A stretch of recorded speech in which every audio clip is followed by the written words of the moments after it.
Hello बच्चों, कैसे हो आप लोग। आज हम क्लास 12th इकोनॉमिक्स का चैप्टर नंबर 1 करने वाले हैं। आज इसका हम पार्ट 4 करने वाले हैं। तो आज इसका हम पार्ट 4 करने वाले हैं, जो कि हम पढ़ेंगे डेमोग्राफिक कंडीशन पे। पार्ट 3 में एंड पार्ट 2 में एंड पार्ट 1 में हमने अलग अलग सेक्टर्स पढ़ लिए थे। हमने industrial sector and foreign trade पढ़ लिया, हमने एग्रीकल्चर पढ़ लिया, कुछ इकोनॉमिक्स के फीचर्स देख लिए और हमने फर्स्ट वीडियो में इंट्रोडक्शन देख लिया। तो आज हम डेमोग्राफिक कंडीशन देखने वाले हैं। डेमोग्राफिक कंडीशन क्या होता है? Structure of population. Demographic condition का मतलब स्ट्रक्चर ऑफ पॉपुलेशन, यानी कि उस समय जब इंडिपेंडेंस हमको मिला था उस समय पॉपुलेशन का स्ट्रक्चर क्या था, उसको बोलते हैं डेमोग्राफिक कंडीशन। यानी कि पॉपुलेशन में बर्थ रेट क्या थी, ठीक है ना, सेक्स रेशो क्या था, डेथ रेट क्या थी, है ना। ये हम जानते हैं ना, बर्थ रेट कि पर 1000 पे कितने लोग जन्म ले रहे हैं, बर्थ कितना हो रहा है, कितनी डेथ रेट हो रही है, यानी पर 1000 इंडिविजुअल्स पे डेथ कितनी हो रही है। तो ये स्ट्रक्चर देखना, इसको एनालाइज करना, इसकी स्टडी करना, है ना, इसको फाइंड आउट करना, ठीक है। तो स्ट्रक्चर ऑफ पॉपुलेशन को हम देखेंगे इस, है ना, इस पार्ट में। तो हम देखेंगे कि स्ट्रक्चर ऑफ इंडियन पॉपुलेशन क्या था at the eve of independence. हम स्ट्रक्चर कैसे फाइंड आउट करते हैं? हम सेंसस के थ्रू क्या करते हैं? स्ट्रक्चर को फाइंड आउट करते हैं। हम सेंसस करते हैं, यानी कि हम एक, है ना, एक क्या बोलते हैं, मान लो क्विज, मान लो पूरे कंट्री के लोगों के साथ एक हम क्विज करते हैं, कुछ फाइंड आउट करते हैं, जिससे हमको क्या पता चलता है? स्ट्रक्चर ऑफ पॉपुलेशन पता लगता है। सबसे पहला सेंसस कब हुआ था? 1881 में। सबसे पहला सेंसस 1881 में हुआ था। इंडिया की जो कंडीशन थी वो ये थी कि there was a high birth rate and high death rate on the eve of independence. यानी हाई तो बर्थ रेट थी एंड हाई डेथ रेट थी। ये कौन सा फेज था? ये फर्स्ट फेज था हमारा। लेकिन हम हमारे सेकंड फेज ऑफ ट्रांजिशन में हमने एंटर किया 1991 के बाद। इसको बोला जाता है the year of great divide. यानी 1921 के बाद हम हमारे second phase of demographic transition में आ गए। यानी कि जब हम स्ट्रक्चर ऑफ पॉपुलेशन चेंज हो रहा है तो उसको हम क्या बोलते हैं? उसको हम बोलते हैं ट्रांजिशन। क्या बोलते हैं हम? उसको बोलते हैं ट्रांजिशन, ठीक है। तो हमारा जो फर्स्ट फेज था वो ये फेज था कि बर्थ रेट भी हाई थी और डेथ रेट भी हाई थी। लेकिन 1921 के बाद हम सेकंड फेज में एंटर कर गए, जहाँ पे क्या हो रहा था? जो डेथ रेट थी, India's death rate started to reduce after that period. कौन सा पीरियड था वो? 1921 के बाद। और हम हमारी थर्ड स्टेज में एंटर करने वाले हैं, जहाँ पे क्या होगा? बर्थ रेट भी कम होगी और डेथ रेट भी कम होगी। तो इसको हम डेवलप्ड बोलते हैं। कोई भी अगर कंट्री में बर्थ रेट भी कम है और डेथ रेट भी कम है ना कहीं वो डेवलप्ड कंट्री है या फिर डेवलपिंग कंट्री है। बढ़ोतरी में वो आगे बढ़ रही है, ठीक है। अब कुछ फीचर्स देख लो यहाँ पे कि क्या था। लो लिटरेसी रेट था, यानी जो लोग पढ़ना और लिखना जानते थे उनकी रेट बहुत कम थी। देखो, जो मेन थे वो 16% थे, वुमेन थे 7%।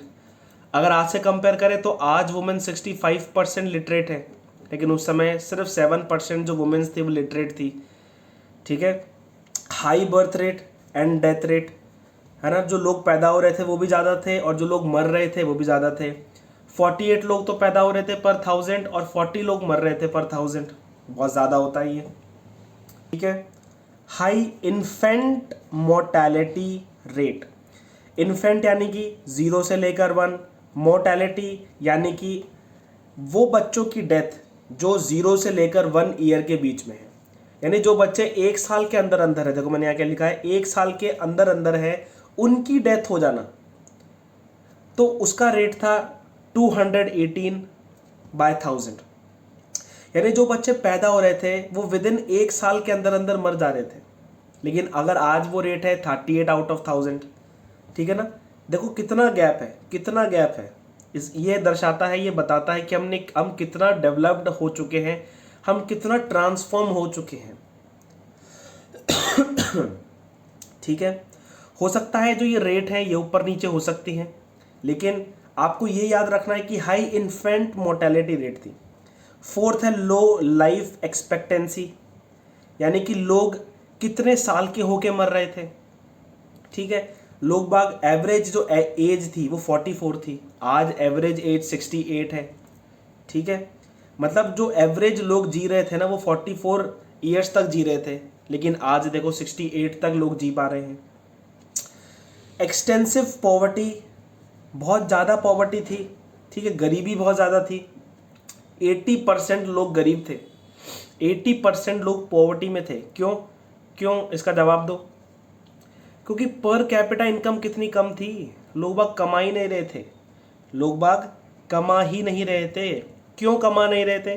क्योंकि एग्रीकल्चर सेक्टर की डोमिनेंस थी, क्योंकि एग्रीकल्चर सेक्टर की डोमिनेंस थी।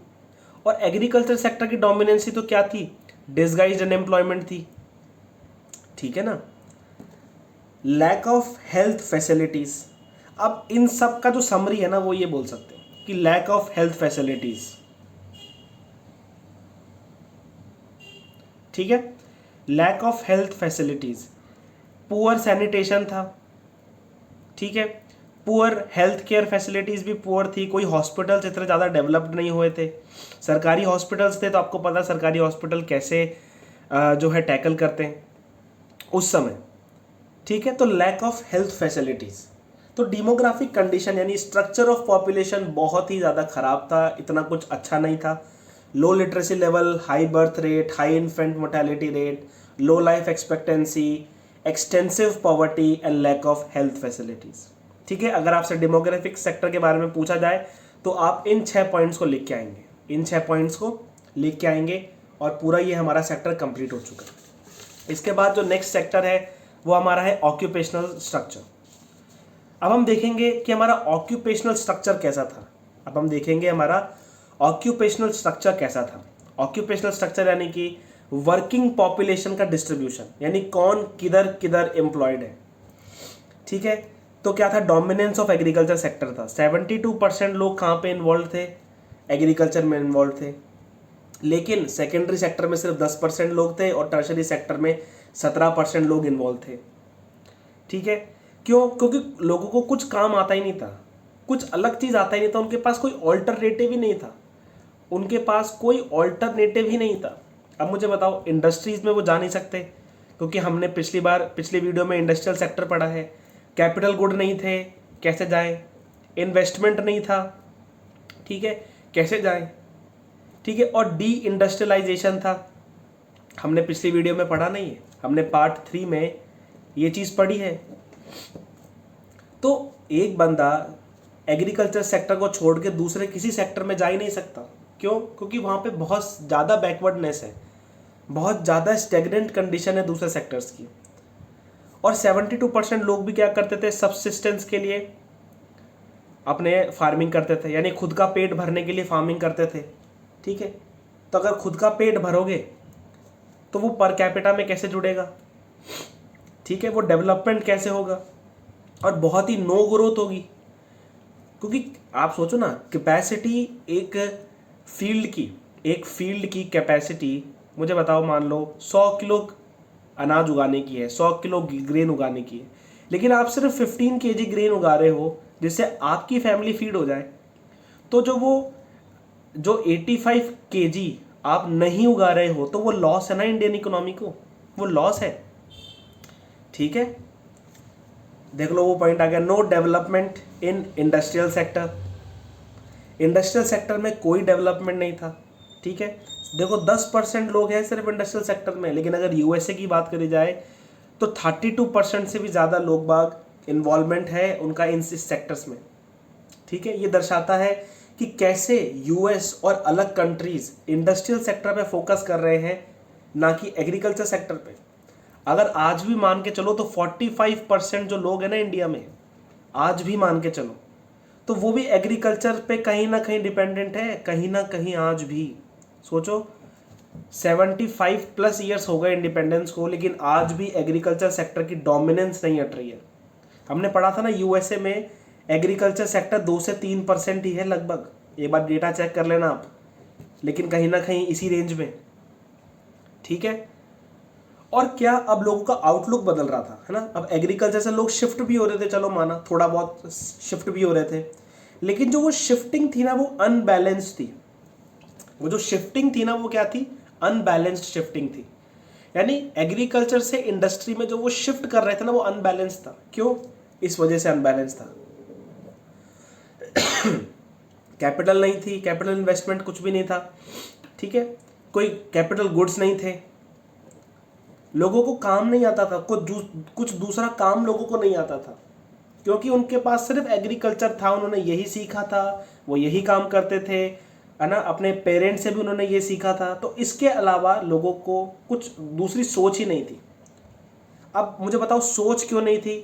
क्योंकि मॉडर्नाइजेशन नहीं था। क्या नहीं था? मॉडर्नाइजेशन नहीं था।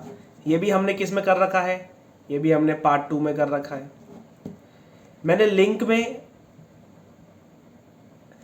मैंने डिस्क्रिप्शन में आपको लिंक दे रखा है प्लेलिस्ट का, एंटायर प्लेलिस्ट का मैंने लिंक दे रखा है। ठीक है, तो आप उसको जाके वहाँ से पढ़ सकते हैं। आप फुल पार्ट्स को देखें, पार्ट 2 को आप देखें, पार्ट 3 को आप देखें।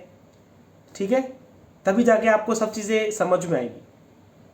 तो आज हमने ऑक्यूपेशनल स्ट्रक्चर के बारे में देखा और हमने डेमोग्राफिक कंडीशन के बारे में देखा। आप इसका स्क्रीनशॉट ले सकते हैं। ठीक है, ये क्विक रिवीजन हो जाएगा आपका। ठीक है, आपको फुल लाइन टू लाइन आपको बुक से नहीं पढ़ना पड़ेगा, ये क्विक आपका रिवीजन हो जाएगा। ठीक है, साथ ही साथ इसी से रिलेटेड हमारी MCQ सीरीज़ भी यूट्यूब पे चल रही है। ठीक है, इकोनॉमिक्स की हमारा ट्यूसडे एक MCQ आता है। ठीक है, जिसका आपको 30 सेकेंड्स के अंदर अंदर आपको जवाब देना पड़ता है उसका। ठीक है, आप उसको अटेंड करें, सारे क्वेश्चंस को आप नोट डाउन कर लीजिए। ये आपके CBSE इस साल के बोर्ड एग्ज़ाम के लिए आपको बहुत ज़्यादा इम्पॉर्टेंट है, क्योंकि मैं वही MCQs आपके लिए लेकर आ रहा हूँ जो इस साल के पैटर्न के हिसाब से है, लेटेस्ट CBSE पैटर्न के हिसाब से जो MCQs है मैं वो लेकर आ रहा हूँ। ठीक है, प्लस इसमें PYQs आपको दिख जाएंगे। ठीक है, प्लस इसके अंदर आपका पूरा चैप्टर रिवाइज हो जाएगा। इतना बेनिफिट आपको इन MCQs से मिल रहा है, तो इन MCQs को आप ज़रूर अभी वीडियो को पॉज करें और कुछ MCQs आपको इकोनॉमिक्स के दिखेंगे, उनको अटेंड करें। मैं ज़्यादा से ज़्यादा MCQs डालने की कोशिश करूँगा जिससे हम पूरे चैप्टर को रिवाइज कर सकें। ठीक है, नेक्स्ट वीडियो में हम इंफ्रास्ट्रक्चर के बारे में पढ़ेंगे और इंफ्रास्ट्रक्चर के बाद हम पॉजिटिव एंड नेगेटिव कॉन्ट्रीब्यूशंस के बारे में पढ़ेंगे जो ब्रिटिशर्स के द्वारा किया गया था। ठीक है, और इसी के साथ हमारा चैप्टर नंबर 1 कंप्लीट हो जाएगा। उसके बाद चैप्टर नंबर 2 जो रहेगा हमारा वो पीरियड का रहेगा जब 1950 से लेकर 1990 तक क्या सिनेरियो था। अभी हम चैप्टर नंबर 1 में क्या पढ़ रहे हैं, 1947 की बात कर रहे हैं हम। ठीक है, या फिर उससे पहले की या उस पीरियड ऑफ टाइम की बात कर रहे हैं। अब हम नेक्स्ट चैप्टर में 1950 से 1990 की बात करेंगे, 1990 की बात करेंगे। फिर नेक्स्ट चैप्टर में हम 1990 एंड टुडे तक की बात करेंगे। यानी कि आपका पूरा हिस्ट्री भी रिवाइज होगी और आपकी पूरी इकोनॉमिक्स भी रिवाइज होगी।